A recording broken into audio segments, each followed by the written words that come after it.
Bismillahirrahmanirrahim. Allahumma salli ala Muhammad wa ala ali Muhammad.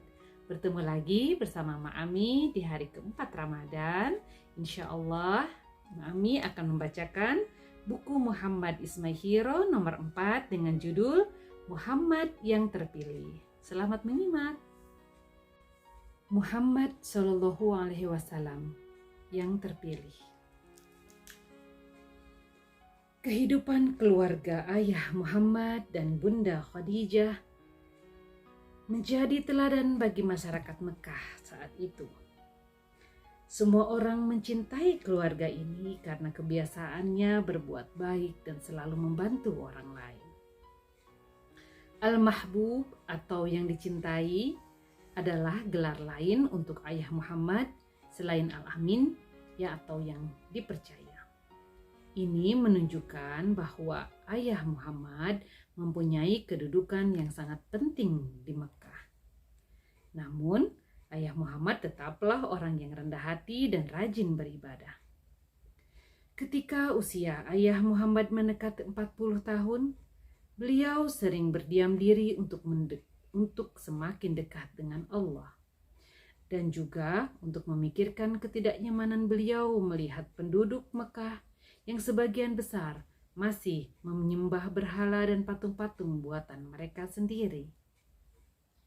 Menyendiri membuat beliau bisa merenung dan memikirkan banyak hal, termasuk menghilangkan sifat-sifat yang mungkin ada, seperti berbuat ria, pamer, sombong, dan menyakiti orang lain. Meski sesungguhnya sifat-sifat itu tidak ada dalam diri beliau. Ayah Muhammad terus melakukan kegiatan itu hingga 3 tahun lamanya. Kadang beliau menyendiri hanya untuk beberapa hari saja, tetapi juga pernah beliau melakukannya untuk 1 bulan lamanya. Sesekali ayah Muhammad pulang untuk menyiapkan bekal dan bertemu keluarga.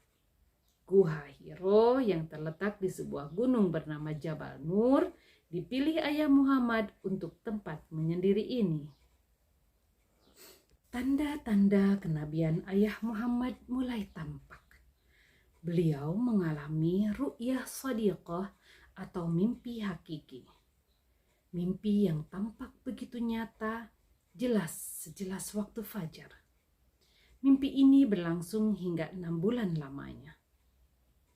Selain itu, setiap kali ayah Muhammad pulang atau pergi dari suatu keperluan, ada melewati pohon dan batu itu mengucapkan salam. Assalamualaikum ya Rasulullah. Info yang perlu sedikit diketahui bahwa Imam Muslim meriwayatkan hadis dengan sanadnya dari Jabir bin Samurah. Dia berkata, Rasulullah bersabda, sungguh aku mengetahui sebongkah batu di Mekah yang pernah mengucapkan salam kepadaku sebelum aku diutus sebagai Rasul. Aku mengetahuinya saat ini. Hadis riwayat Muslim nomor 2277. Suatu malam di bulan Ramadan, saat ayah Muhammad sedang khusyuk beribadah, Allah mengutus malaikat Jibril untuk menemui beliau. Iqra, bacalah, kata Jibril. Aku tidak bisa membaca, jawab ayah Muhammad sambil gemetar. Malaikat Jibril mengulangi perintah membaca itu hingga 3 kali, sambil mendekap ayah Muhammad kuat-kuat. A'udzu billahi minasy syaithanir rajim. Bismillahirrahmanirrahim. Iqra bismi rabbikal ladzi khalaq. Khalaqal insana min 'alaq. Iqra wa rabbukal akram. Alladzi 'allama bil qalam. 'Allamal insana ma lam ya'lam. Shadaqallahul azim. Malaikat Jibril melepaskan ayah Muhammad sambil berkata, bacalah dengan menyebut nama Tuhanmu yang menciptakan. Dia telah menciptakan manusia dari segumpal darah.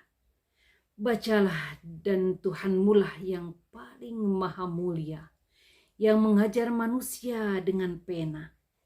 Dia mengajarkan manusia apa yang tidak diketahuinya. Surat Al-Alaq ayat 1-5. Ayah Muhammad pulang dengan tubuh menggigil ketakutan. Beliau berkata kepada Bunda Khadijah, "Selimuti aku, selimuti aku. Aku khawatirkan diriku." "Tidak, demi Allah.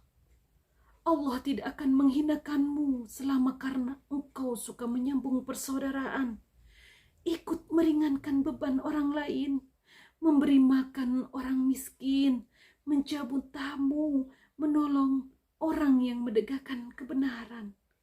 Bunda Khadijah menghibur. Bunda Khadijah mengajak ayah Muhammad menemui Waraqah bin Naufal, sepupu Bunda Khadijah yang beragama Nasrani. Waraqah bin Naufal sudah tua dan hilang penglihatannya atau buta. Itu adalah malaikat yang Allah turunkan kepada Musa.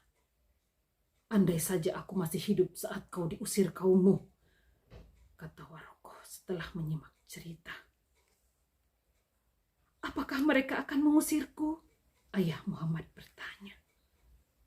"Ya, tak seorang pun yang membawa ajaran atau risalah seperti yang kau bawa, melainkan pasti dimusuhi.